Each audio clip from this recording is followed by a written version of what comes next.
ಸಹಸ್ರ ಅಭಿನವ ಸಿದ್ಧಲಿಂಗ ಶಿವಯೋಗಿಗಳು ಹಿರೇಮಠ ಕನ್ನೂರು ಇವರ ಕೃಪಾ ಆಶೀರ್ವಾದ ರುದ್ರಾಕ್ಷಿ ಕುಟುಂಬದವರ ಪೂಜೆ ತಂದೆ ತಾಯಿಯವರ ಶಿವಶರಣ ಪುಣ್ಯ ಸ್ಮರಣೋತ್ಸವ. ಲಿಂಗೈಕ್ಯ ಶಿವಶರಣ ರಾಮಣ್ಣ ರುದ್ರಾಕ್ಷಿ ಅವರ 19ನೇ ವರ್ಷದ ಪುಣ್ಯ ಸ್ಮರಣೋತ್ಸವ ಹಾಗೂ ಲಿಂಗೈಕ್ಯ ಶಿವಶರಣೆ ಶರಣಮ್ಮ ರುದ್ರಾಕ್ಷಿ 13ನೇ ವರ್ಷದ ಪುಣ್ಯ ಸ್ಮರಣೋತ್ಸವದ ಅಂಗವಾಗಿ ಧಾರ್ಮಿಕ ಕಾರ್ಯಕ್ರಮಗಳನ್ನು ಹಮ್ಮಿಕೊಳ್ಳಲಾಗಿದೆ. ಪರಮ ಪೂಜ್ಯ ಗುರು ಕುಮಾರೇಶ್ವರ ಮಹಾಸ್ವಾಮಿಗಳು ಕನ್ನೂರು ಮಠ ದೇವದುರ್ಗ ಹಾಗೂ ಶ್ರೀ ಶ್ರೀ ಪರಮ ಪೂಜ್ಯ ನಿಜಲಿಂಗಪ್ಪ ಸ್ವಾಮಿಗಳು ಕನ್ನೂರು ಮಠ ದೇವದುರ್ಗ ಹಾಗೂ ಶ್ರೀ ಶ್ರೀ ಪರಮ ಪೂಜ್ಯ ನಿಜಲಿಂಗಪ್ಪ ಮಹಾಸ್ವಾಮಿಗಳು ಶರಣ ಸಂಸ್ಥಾನ ಶ್ರೀ ಮೈಲಾರಿ ಲಿಂಗೇಶ್ವರ ಮಠ ದೇವರ ಗುಂಡಗುರ್ತಿ ಇವರ ದಿವ್ಯ ಸಾನ್ನಿಧ್ಯದಲ್ಲಿ ಪ್ರವಚನ ಕಾರ್ಯಕ್ರಮಗಳು ಜರುಗಲಿದೆ. ದಿನಾಂಕ 7/8/2026 ಸಂಜೆ 6:30ಕ್ಕೆ ಸ್ಥಳ ಶಾಂತಿನಗರ ಮಾಳಗಡ್ಡಿ ದೇವದುರ್ಗ. ಆಗಮನ ಅಭಿಲಾಷಿಗಳು ರುದ್ರಾಕ್ಷಿ ಕುಟುಂಬದವರು ದೇವದುರ್ಗ ರುದ್ರಾಕ್ಷಿ ಬ್ರದರ್ಸ್ ವತಿಯಿಂದ ಸರ್ವರಿಗೂ ಆದರದ ಸುಸ್ವಾಗತ. ಸ್ವಾಗತ ಕೋರುವವರು ಈರಣ್ಣ ರುದ್ರಾಕ್ಷಿ ಮಾಜಿ ಪುರಸಭೆ ಸದಸ್ಯರು ಹಾಗೂ ಅಧ್ಯಕ್ಷರು, ಶ್ರೀ ರುದ್ರಾಕ್ಷಿ ಅಗಲುವೇಷ ಕಲಾ ಸಾಂಸ್ಕೃತಿ ಸಂಘ ದೇವದುರ್ಗ.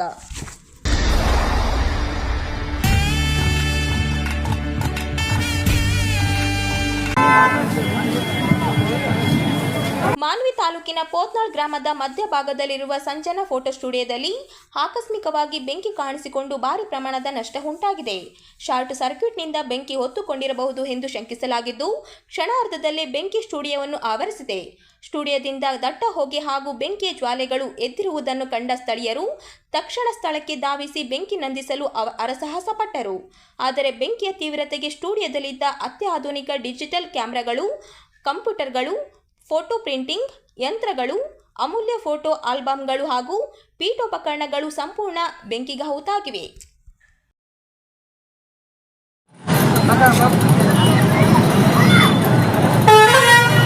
ಅಲ್ಹಮ್ದುಲಿಲ್ಲಾಹ್.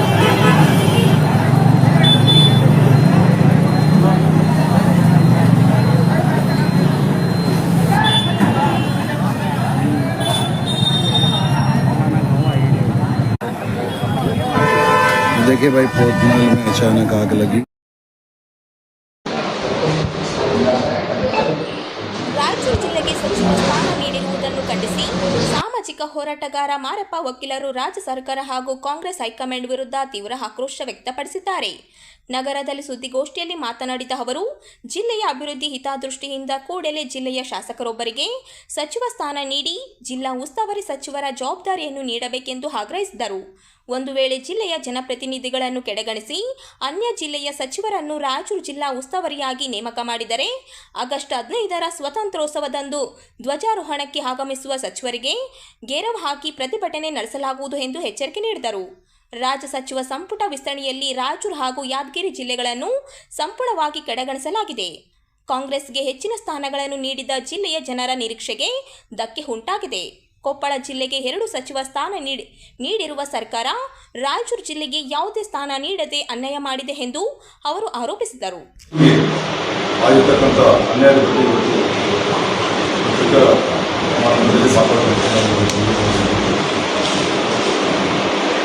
ಈಗಲೇ ಬಂದಿರತಕ್ಕಂಥದ್ದು ನಮಗೆ ಅನಿಸಲಿಲ್ಲ, ಆದರೂ ಬಂದು ಈಗ ಇಂಡೇಟ್ ಆಗಿ ಅದೇ ಸಿಟ್ಟು ನಮ್ಮ ರೈತರ ಡಿಸ್ಟ್ರಿಕ್ಟ್ಗೆ ಕುಸಿವಾಯಿತು. ನಿನ್ನೆ ನಾವು ಮೀಡಿಯಾದಲ್ಲಿ ಮಾತಾಡೋಕ್ಕಾದ್ರೆ ಭಾಳ ಸ್ಪಷ್ಟವಾಗಿ ಹೇಳ್ತೀವಿ, ಯಾದಗಿರಿ ಮತ್ತು ರಾಯಚೂರವರು ನಾವು ಆಳ್ಕೊಳ್ಳಿಕ್ಕೆ ನಮಗೆ ಗೊತ್ತಿಲ್ಲ ಅಂತ ರೀತಿಯಲ್ಲಿ ನಮ್ಮನ್ನು ಈ ರಾಜ್ಯ ಕೊಡ್ತಾ ಇದೆ. ಮತ್ತು ಯಾವಾಗಲೂ ಕೂಡ ನಮ್ಗೆ ಯಾಕೆ ಮಾಡಲ್ಲ ಅಂತಂದರೆ ಗುಲ್ಬರ್ಗವನ್ನು ದೂರ ಮಾಡಬೇಕಂತಲೇ ಅದು ಪದ್ಧತಿ ಅದು, ಅಷ್ಟೇ. ಯಾಕೆ ಕೊಡಲ್ಲ ಅಂತಂದರೆ ಗುಲ್ಬರ್ಗವನ್ನು ದೂರ ಮಾಡಬೇಕು, ಕೊಟ್ಟರೆ ಸಮಸ್ಯೆ ಇಲ್ಲ. ಆದರೆ ಗುಲ್ಬರ್ಗವನ್ನು ದೂರ ಮಾಡಬೇಕಾದ್ರೆ ನಮ್ಮದಾಗಲಿ ಅಥವಾ ನಮ್ಮ ಯಾದಗಿರಿನಾಗಲಿ ಒಂದು ಎಂಪಿ ಕ್ಷೇತ್ರ ನಮ್ಗೆ ಎರಡು ಸೇರಿ ಆಸ್ಪಿರೇಷನಲ್ ಡಿಸ್ಟ್ರಿಕ್ಟ್ ಈ ಕರ್ನಾಟಕದಲ್ಲಿ ನಂಬರ್ 1. ರಾಯಚೂರಿನಲ್ಲಿ ಶಿವಶರಣ ಅಡಪದ ಅಪ್ಪಣ್ಣ ಜಯಂತಿಯನ್ನು ಸಂಭ್ರಮ ಹಾಗೂ ಭಕ್ತಿಭಾವದಿಂದ ಆಚರಿಸಲಾಯಿತು. ಈ ಅಂಗವಾಗಿ ನಗರದ ಪ್ರಮುಖ ರಸ್ತೆಗಳಲ್ಲಿ ಭಾವಚಿತ್ರ ಮೆರವಣಿಗೆ ಅದ್ದೂರಿಯಾಗಿ ನಡೆಯಿತು. ಜಿಲ್ಲಾ ಆಡಳಿತ, ಜಿಲ್ಲಾ ಪಂಚಾಯಿತಿ, ಮಹಾನಗರ ಪಾಲಿಕೆ ಹಾಗೂ ಕನ್ನಡ ಮತ್ತು ಸಂಸ್ಕೃತಿ ಇಲಾಖೆಯ ಸಂಯುಕ್ತಾಶ್ರಯದಲ್ಲಿ ಶಿವಶರಣ ಅಡಪದ ಅಪ್ಪಣ್ಣ ಜಯಂತಿ ಅಂಗವಾಗಿ ಭಾವಚಿತ್ರ ಮೆರವಣಿಗೆಗೆ ಅಪರ ಜಿಲ್ಲಾಧಿಕಾರಿ ಶಿವಾನಂದ ಹಾಗೂ ತಹಶೀಲ್ದಾರ್ ಸುರೇಶ್ ವರ್ಮಾ ಚಾಲನೆ ನೀಡಿದರು.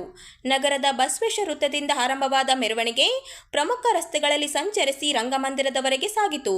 ಮೆರವಣಿಗೆಯಲ್ಲಿ ಸಮಾಜದ ಮುಖಂಡರು, ವಿವಿಧ ಸಂಘಟನೆಗಳ ಪದಾಧಿಕಾರಿಗಳು, ಸಾರ್ವಜನಿಕರು ಹಾಗೂ ಭಕ್ತರು ಉತ್ಸಾಹದಿಂದ ಭಾಗವಹಿಸಿ ಶಿವಶರಣ ಅಡಪದ ಅಪ್ಪಣ್ಣ ಅವರಿಗೆ ಗೌರವ ನಮನ ಸಲ್ಲಿಸಿದರು. ಡೋಳು ಕುಣಿತ ಸೇರಿದಂತೆ ವಿವಿಧ ಸಾಂಪ್ರದಾಯಿಕ ಕಲಾ ತಂಡಗಳ ಪ್ರದರ್ಶನ ಮೆರವಣಿಗೆಯ ಪ್ರಮುಖ ಆಕರ್ಷಣೆಯಾಗಿದ್ದು, ಸಾಂಪ್ರದಾಯಿಕ ಉಡುಗೆಯಲ್ಲಿ ಮಹಿಳೆಯರು ಭಾವಚಿತ್ರದೊಂದಿಗೆ ಹೆಜ್ಜೆ ಹಾಕಿ ಮೆರವಣಿಗೆಗೆ ಮತ್ತಷ್ಟು ಮೆರುಗು ತಂದರು.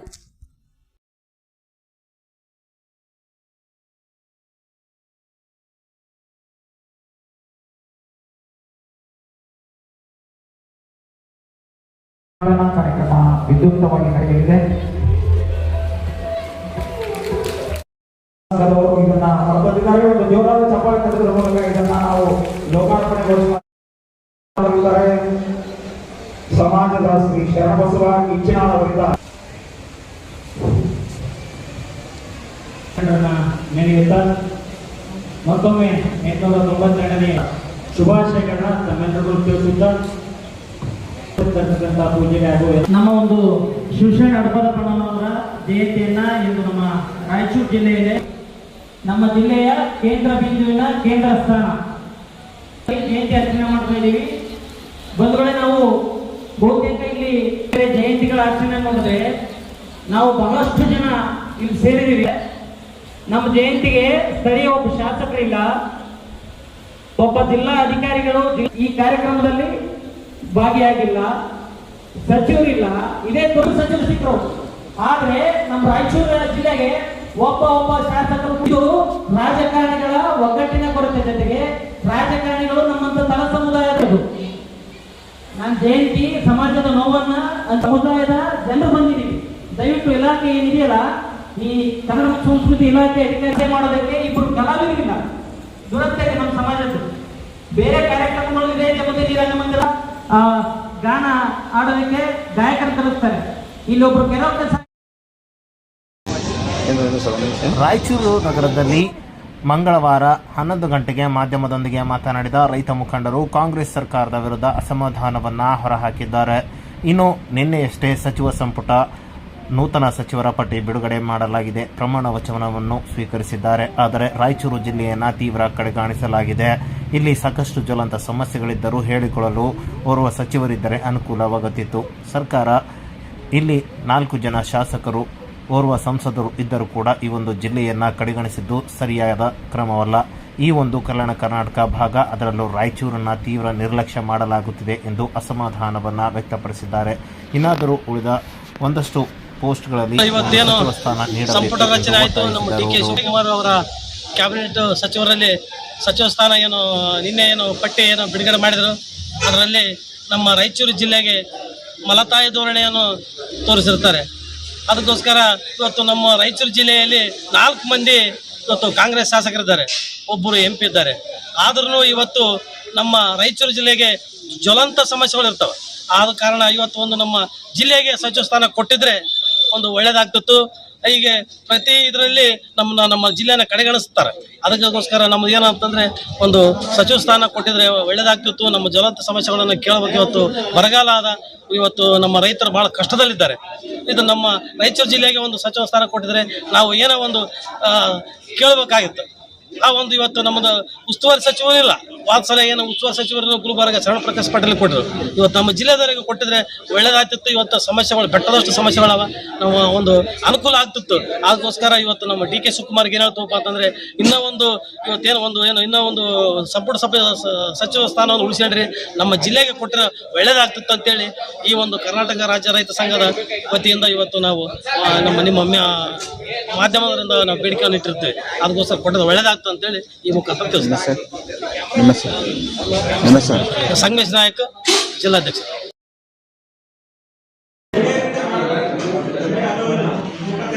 ಮುಂಗಾರು ಹಂಗಾಮಿನ ಬೆಳೆಗಳನ್ನು ಉಳಿಸುವ ನಿಟ್ಟಿನಲ್ಲಿ ತುಂಗಭದ್ರಾ ಎಡದಂಡೆ ಮುಖ್ಯ ಕಾಲುವೆಗೆ ತಕ್ಷಣ ನೀರು ಹರಿಸಬೇಕು ಎಂದು ತುಂಗಭದ್ರಾ ಎಡದಂಡೆ ಕಾಲುವೆ ರೈತರ ವೇದಿಕೆ ಶಂಕರಗೌಡ ಹರವಿ ರಾಜ್ಯ ಸರ್ಕಾರಕ್ಕೆ ಒತ್ತಾಯಿಸಿದರು. ಅವರಿಂದು ನಗರದ ಸುದ್ದಿಗಾರರೊಂದಿಗೆ ಮಾತನಾಡಿ, ಕಳೆದ ವರ್ಷಕ್ಕೆ ಹೋಲಿಸಿದರೆ ತುಂಗಭದ್ರಾ ಜಲಾಶಯಕ್ಕೆ ಈ ಬಾರಿ ಒಳಹರಿವು ಕಡಿಮೆ ಇದ್ದರೂ ಇನ್ನು ಮಳೆಗಾಲ ಮುಂದುವರೆದಿರುವುದರಿಂದ ಮುಂದಿನ ದಿನಗಳಲ್ಲಿ ಉತ್ತಮ ಒಳಹರಿವು ಬರಬಹುದು ಎಂಬ ನಿರೀಕ್ಷೆ ಇದೆ ಎಂದರು. 1970-80ರ ದಶಕಗಳಲ್ಲಿ ಜಲಾಶಯದಲ್ಲಿ 25ರಿಂದ 30 ದಿನಗಳಿಗೆ ಸಾಕಷ್ಟು ನೀರು ಸಂಗ್ರಹವಾದ ತಕ್ಷಣವೇ ನೀರು ಕಾಲುವೆಗಳಿಗೆ ನೀರು ಹರಿಸಲಾಗುತ್ತಿತ್ತು. ನಂತರದ ಅವಧಿಯಲ್ಲಿ ಬಂದ ಒಳಹರಿವಿನಿಂದ ಯಾವುದೇ ತೊಂದರೆಯಾಗುತ್ತಿರಲಿಲ್ಲ. ಆದರೆ ಈ ಬಾರಿ ಅಧಿಕಾರಿಗಳು ಅತಿಯಾದ ಮುನ್ನೆಚ್ಚರಿಕೆ ಮತ್ತು ರಕ್ಷಣಾತ್ಮಕ ನಿಲುವಿನಿಂದ ಕಾಲುವೆಗೆ ನೀರು ಹರಿಸಲು ಹಿಂಜರಿಯುತ್ತಿರುವುದು ರೈತರಲ್ಲಿ ಆತಂಕ ಮೂಡಿಸಿದೆ ಎಂದು ಆರೋಪಿಸಿದರು. ಸರಿಪಡಿಸಲಿದ್ದರೆ ಏನು ಅಪಾಯಗಳಾಗ್ತವೆ. ನೀರು ಬಿಡೋದು ಏನಂತಂದರೆ ಈಗಾಗಲೇ 50 TMC ನೀರು ಆಗಿದೆ. ಇನ್ನೂ ಇನ್ಫ್ಲೋ ಭಾಳ ದೊಡ್ಡ ಪ್ರಮಾಣದಲ್ಲಿ ಬರ್ತಾ ಇದೆ. ಈಗ ಇನ್ನು ಬೆಳೆಗಳಿಗೆ ನೀರು ಬೇಕಾಗಿದೆ. ಅದಕ್ಕೆ ಈಗ ಆದಷ್ಟು ಬೇಗ ಈ ನೀರು ಸ್ಟಾರ್ಟ್ ಮಾಡಿದರೆ ಅನುಕೂಲ ಆಗುತ್ತೆ ಅಂತೇಳಿ ಅದೊಂದು ನಮ್ಮದು ಎಲ್ಲರೂ ಕೂಡ ಒತ್ತಾಯ ಮಾಡ್ತಾ ಇದ್ದೀವಿ. ಈಗ ಇಮಿಡಿಯೇಟ್ ಬಿಟ್ಬಿಡ್ಬೇಕು. ಬಿಟ್ಟರೆ ಏನೋ ನಾವು ಮುಂದೆ ಆಗಸ್ಟ್ ಈಗಾಗಲೇ ನಾವು ಮೊದಲನೇ ವಾರ ಮಾಡಬೇಕು ಈಗ ನಮಗೆ ಭತ್ತ ನಾಟಿ ಮಾಡೋಕ್ಕಾಗಲಿ ಯಾವುದೇ ಬೆಳೆಗೆ ಈಗಾಗಲೇ ಬೆಳೆ ತಡ ಆಗಿತ್ತಪ್ಪ. ನಾವು ಜುಲೈದಾಗೆ ನಮ್ಗೆ ಬೇಕಾದ ನೀರು ಜುಲೈ ಬಿಟ್ಟಿದ್ರು. ಈ ವರ್ಷ ಏನಂದರೆ ಈಗ ಆಗಸ್ಟ್ ಬಂದು ನೀರು ಇಲ್ಲ ಬಿಟ್ಟಿಲ್ಲ. ಈಗ ಬಂದಿದೆ ಮತ್ತು ತಡ ಮಾಡಬಾರ್ದು, ಬಿಟ್ಬಿಡ್ಬೋದು. ಇನ್ನು ನಾವು ಸರ್ಕಾರದಲ್ಲಿ ನೀರಾವರಿ ಸಚಿವರಲ್ಲಿ ಮುಖ್ಯಮಂತ್ರಿಗಳಿಗೆ ಮನವಿ ಮಾಡಬೇಕು. ಜೊತೆಗೆ ಏನಂದರೆ ಈ ನೀರು ಬಿಡೋಕ್ಕಿಂತ ಮೊದಲು ನಮ್ಮೇನು ದೋಷಪೂರಿತ ಗೇಜ್ಗಳು 69 ಮೇಲೆ 1 ಫೀಟ್ 1 ಇಂಚು 1 ಇಂಚು ತಪ್ಪಾದ ಕಡಿತೆ 1 ಫೀಟ್ 9 ಇಂಚ್ ಇದ್ದದನ್ನು 9 ಫೀಟ್ ತೋರಿಸ್ತದೆ. ಅದನ್ನು ಮೊದಲು ಅದನ್ನು ನೀರು ಎಷ್ಟು ಬರ್ತವೋ ಅದು ಬೇರೆ. ಆದರೆ ಅದನ್ನು ಸರಿಯಾದ ಒಂದು ಅಳತೆನೇ ಇಲ್ಲ ನಮ್ಗೆ. ಆ ಅಳತೆಯನ್ನು ಸರಿಪಡಿಸ್ಬೇಕು ಅಂತೇಳಿ ಅದನ್ನು ದೊಡ್ಡ ಪ್ರಮಾಣದಲ್ಲಿ ನಾವು ಮನವಿ ಮಾಡ್ತಾ ಇದ್ದೀವಿ. ಅದನ್ನು ಬಹಳ ಮುಖ್ಯ. ಅದು ನೀರು ಬಿಡೋದ್ರ ಜೊತೆಗೆ ನೀರು ಬಿಡೋದಕ್ಕಿಂತ ಮೊದಲು ಈ ಗೇಜ್ಗಳು ಸರಿ ಮಾಡಬೇಕು. ಪೇಂಟಿಂಗ್ ಅದೇನು ದೊಡ್ಡದಿಲ್ಲ, ಏನು ದೊಡ್ಡ ಸಮಸ್ಯೆ ಇಲ್ಲ. ಬರೀ ಒಂದಿಷ್ಟು ಪೇಂಟ್ ಮಾಡೋದು. ಪೇಂಟ್ ಮಾಡಿದರೆ ಸರಿ ಹೋಗ್ಬಿಡ್ತದೆ. ಸರಿಯಾದ ಅಳತೆ ಮೇಲೆ ಪೇಂಟ್ ಮಾಡ್ಬೋದು. ಈಗ 9 ಫೀಟ್ ಅಂತೇಳಿ 7 ಫೀಟ್ 9 ಇಂಚು ಕೊಡ್ತು ಅಂದರೆ ಇದನ್ನ ಹೆಂಗ ನಾವು ಸಮರ್ಥಿಸ್ಬೇಕು? ಅದಕ್ಕೆ ಅದನ್ನೇನಂತಂದ್ರೆ ನಾವು ತಮ್ಮಲ್ಲಿ ಎಲ್ಲರಲ್ಲಿ ವಿನಂತಿ ಮಾಡೋದು, ಈಗ ಒಂದು ಪ್ರಿಲಿಮಿನರಿ ಮೀಟಿಂಗ್ ಕರೀತಾರೆ. ಆ ಮೀಟಿಂಗ್ನಲ್ಲಿ ನಾವು ಇದನ್ನು ಡಿಸ್ಕಸ್ ಮಾಡ್ತೀವಿ. ಹಿಂದೆ ಎಲ್ಲ ಆಗಿದೆ ಡಿಸ್ಕಷನ್ನು. ಅದು ತಪ್ಪಾದಂಥ ಸಾಬೀತಾಗಿದೆ. ಎಲ್ಲರ ಎದುರಿಗೆ ಓಪನ್ ಆಗಿ ನಾವು ಹೋಗಿ ಎಲ್ಲ ಹೋದ ವರ್ಷ ನಾವು ಬೇಜು ಒಂದು ಹೊಸದೊಂದು ಪೋಲೆ ನೆಡಾಕಿದ್ವಿ ಸರಿಯಾದ ರೀತಿಯಲ್ಲಿ. ಆದರೆ ಅದನ್ನ ಅಳತೆಗೆ ತಗೋವಲ್ಲದು ಲೆಕ್ಕಕ್ಕೆ. ಹಳೆಯದೇ ತಗೋಬೇಕೈತಾರೆ, ಅದು ತಪ್ಪಿರೋದು. ಯಾಕಂದ್ರೆ ಏನು ಹೇಳ್ತಾರೆ ಅವರು, KRS ಬರಬೇಕು, ಅದನ್ನು ಸರಿಪಡಿಸ್ತಾರೆ. KRS ಅಲ್ಲೇ ಮುನ್ಸಿಪಾಲಿಟಿ ಬೇರೆ KRS ಬರ್ಬೇಕು.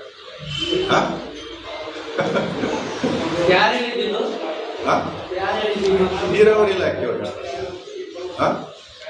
KRS ಬರ್ಬೇಕಂತ ನೀರು ಎಷ್ಟು ಕ್ಯೂಸೆಕ್ಸ್. ಅದೇ ತಪ್ಪಾದ ಅದನ್ನ ಸರಿ ಮಾಡೋದು ನಾವು ಹೇಳ್ತೀವಿ. ಮುನ್ಸಿಪಾಲಿಟಿ ಏನೈತದ ಬೀಟಿನ ಲೆಕ್ಕ ಇಂಚಿನ ಲೆಕ್ಕ ಅದನ್ನ 9 ಇಂಚು ಅದ 7.9 ಇಂಚ್ ಇದ್ದದನ್ನ 9 ಇಂಚ್ ಅಂತ ತೋರಿಸ್ತೀರಿ. ಸಣ್ಣ ಸಣ್ಣದು ಬರೋದು.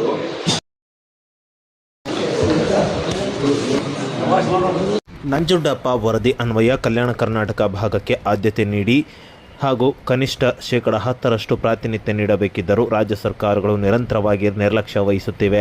ಇಂದಿನ ಸಚಿವ ಸಂಪುಟ ಪುನರ್ರಚನೆಯಲ್ಲಿಯೂ ಕಲ್ಯಾಣ ಕರ್ನಾಟಕ ಭಾಗದ ವಿಶೇಷವಾಗಿ ರಾಯಚೂರು ಜಿಲ್ಲೆಯ ಯಾವುದೇ ಶಾಸಕರಿಗೆ ಸಚಿವ ಸ್ಥಾನ ನೀಡದೆ ಕಾಂಗ್ರೆಸ್ ಸರ್ಕಾರ ಅನ್ಯಾಯ ಮಾಡಿದೆ ಎಂದು ಕಲ್ಯಾಣ ಕರ್ನಾಟಕ ಪ್ರದೇಶದ ಸಮಿತಿ ಸಂಸ್ಥಾಪಕ ರಾಘವೇಂದ್ರ ಕುಷ್ಟಗಿ ಮಂಗಳವಾರ 11 ಗಂಟೆಗೆ ಆರೋಪಿಸಿದರು.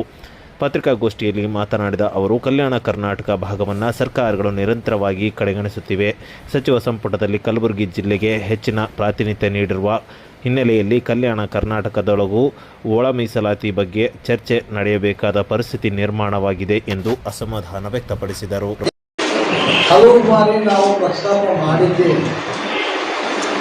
ನಂಜುಂಡಪ್ಪ ವರದಿಯ ಆಧಾರದಲ್ಲಿ ಕಲ್ಯಾಣ ಕರ್ನಾಟಕಕ್ಕೆ ಸರಿಯಾದ ಪ್ರಾತಿನಿಧ್ಯ ಇರಬೇಕು.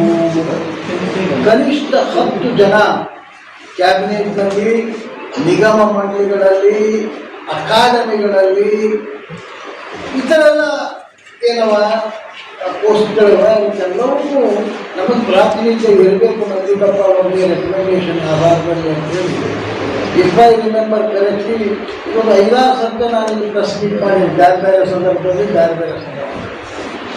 ಆದಾಗ್ಯೂ ಕೂಡ ಈ ಸರ್ಕಾರಗಳು ತಮ್ಮನ್ನು ತಾವು ತಿದ್ದುಕೊಳ್ಳೋದಿಲ್ಲ. ನಿನ್ನೆ ನಡೆದಂಥ ಸಂಪುಟ ವಿಸ್ತರಣೆಯ ಸಂದರ್ಭ ನಿಜವಾಗೂ ಆಘಾತಕಾರಿ. ಇಡಿಯಾಗಿ ನಮ್ಮ ಕಲ್ಯಾಣ ಕರ್ನಾಟಕಕ್ಕೆ ಎಷ್ಟೊಂದು ಅನ್ಯಾಯ ಮಾಡಿದ್ದಾರೆ ಅಂದ್ರೆ ಅಷ್ಟೊಂದು ಅನ್ಯಾಯ ಮಾಡಿದ್ದಾರೆ. ವಿಜಯನಗರ ಜಿಲ್ಲೆ, ಯಾದಗಿರಿ ಜಿಲ್ಲೆ ಮತ್ತು ನಮ್ಮ ರಾಯಚೂರು ಜಿಲ್ಲೆಗೆ ಪ್ರಾತಿನಿಧ್ಯವೇ ಇದೆ. ಗುಲ್ಬರ್ಗಕ್ಕೆ 3, ಬೀದರ್ 1, ಕೊಪ್ಪಳ 2. ಈ ಗುಲ್ಬರ್ಗದ್ದು ಏನಂದ್ರೆ ನಾವು ಎಲ್ಲರೂ ಕೂಡಿ ಇರಬೇಕು. ಆ ಗುಲ್ಬರ್ಗ ಲೀಡರ್ಸ್ ಬಗ್ಗೆ ನಾವು ಮಾತಾಡಬಾರ್ದು, ಜೊತೆಗಿದ್ದು ಅಭಿವೃದ್ಧಿ ಮಾಡಬೇಕು ಅಂತ ಎಷ್ಟು ಯೋಚನೆ ಮಾಡಿದ್ರು ಕೂಡ ಅವ್ರ ಎಟಿಟ್ಯೂಡು ಬಹಳ ವಿಚಿತ್ರವಾಗಿರುತ್ತೆ. ಹೀಗಾಗಿ ನಮ್ಮ ಒಳ ಮೀಸಲಾತಿ ಕೇಳಬೇಕಾದಂಥ ಅನಿವಾರ್ಯತೆ ಬಂದಿದೆ. ಎಲ್ಲವೂ ಗುಲ್ಬರ್ಗಕ್ಕೆ ಏನು ಮಾಡಿದ್ರು ಗುಲ್ಬರ್ಗಕ್ಕೆ. ಆ ಶರಣ ಪಾಟೀಲ್ ಅಂತ ಶರಣ ಪ್ರಕಾಶ್ ಪಾಟೀಲ್ ನಮ್ಮ ತಲೆ ಮೇಲೆ ಹೇರೋದು, ಏನೆಲ್ಲ ಯೋಜನೆಗಳು ಬಂದ್ರೆ ತಾವು ತಗೊಳ್ಳೋದು, ಹಿರಿಯರು ಎಲ್ಲರನ್ನು ಸಮಾನವಾಗಿ ನೋಡಬೇಕಾದಂಥ ಸನ್ಮಾನ್ಯ ಖರ್ಗೆ ಅವರೇನಿದ್ದಾರೆ, ಅವರು ಒಂದು ಕಣ್ಣಿಗೆ ಸುಣ್ಣ ಒಂದು ಕಣ್ಣಿಗೆ ಬೆಣ್ಣೆ ಮಾಡೋದೇನಿದೆ. ನಾವು ಅವರ ಬಗ್ಗೆ ಇರ್ತಕ್ಕಂಥ ಅಪಾರ ಗೌರವ ಪ್ರೀತಿಗೆ ಇದು ಚ್ಯುತಿ ತರ್ತಾ ಇದೆ. ನಾವು ಅದನ್ನು ಕಳ್ಕೊಳ್ಳಿಕ್ಕೆ ತಯಾರಿಲ್ಲ. ನಮ್ಮ 371 ಕೊಡುಗೆ ಇದೆ ಅವ್ರದ್ದು. ಅವ್ರ ಬಗ್ಗೆ ನಾವು ಅಪಶಬ್ದಗಳನ್ನು ಆಡ್ಲಿಕ್ಕೆ ತಯಾರಿಲ್ಲ. ಬಟ್ ಈ ಎಟಿಟ್ಯೂಡ್ ಏನಿದೆ, ನಮಗಾಗ್ತಕ್ಕಂಥ ಅನ್ಯಾಯವನ್ನು ನಾವು ಹೇಳಲೇಬೇಕಾಗ್ತದೆ. ನಂಬರ್ 1 ಪ್ರದೇಶ ಇದೆ ಕಲ್ಯಾಣ ಕರ್ನಾಟಕ. ಕನಿಷ್ಠ ಪ್ರತಿ ಜಿಲ್ಲೆಗೂ ಒಬ್ಬ ಮಂತ್ರಿಯನ್ನು ಕೊಡಬೇಕಾಗಿತ್ತು. ಆದರೆ ಕೇವಲ 4 ಜಿಲ್ಲೆಗಳಿಗೆ ಕೊಟ್ಟು ಇನ್ನುಳಿದ 3 ಜಿಲ್ಲೆಗಳಿಗೆ ಕಲ್ಯಾಣ ಕರ್ನಾಟಕ ಭಾಗದ ಜಿಲ್ಲೆಗಳಿಗೆ ದೊಡ್ಡ ಅನ್ಯಾಯವನ್ನು ಇವತ್ತು ಕಾಂಗ್ರೆಸ್ ಪಕ್ಷ ಮಾಡಿ. ಇದು ಸಣ್ಣ ಮಾತಲ್ಲ. ಜೊತೆಗೇನಂತಂದ್ರೆ ಇಲ್ಲಿರ್ತಕ್ಕಂಥ ಕಾಂಗ್ರೆಸ್ ಪಕ್ಷದ ಒಳ ಜಗಳದಿಂದ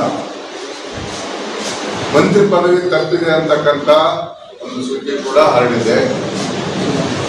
ಇಲ್ಲಿನ ರಾಜಕಾರಣಿಗಳು ಕೂಡ ಜಿಲ್ಲೆಯ ಹಿತದೃಷ್ಟಿಯಿಂದ ಒಗ್ಗಟ್ಟಾಗಬೇಕು, ತನ್ಮೂಲಕ ಸರ್ಕಾರದಿಂದ ಬರ್ತಕ್ಕಂಥ ಸವಲತ್ತುಗಳನ್ನ ಸದುಪಯೋಗ ಪಡಿಸಲಿಕ್ಕೆ ನೀವೆಲ್ಲರೂ ಒಗ್ಗಟ್ಟಾಗಬೇಕಂತ ಈ ಸಂದರ್ಭದಲ್ಲಿ ನಾವು ಒತ್ತಾಯ ಮಾಡ್ತೀವಿ. ಜೊತೆಗೆ ಈಗಾಗಿರ್ತಕ್ಕಂಥ ಅನ್ಯಾಯವನ್ನು ಕಾಂಗ್ರೆಸ್ ಪಕ್ಷದ ವರಿಷ್ಠರಾದಂಥ ರಾಷ್ಟ್ರೀಯ ಅಧ್ಯಕ್ಷರಾದಂಥ ಮಲ್ಲಿಕಾರ್ಜುನ ಖರ್ಗೆ ಸಾಹೇಬರಿಗೂ ಮತ್ತು ವಿರೋಧ ಪಕ್ಷದ ನಾಯಕರಾದಂಥ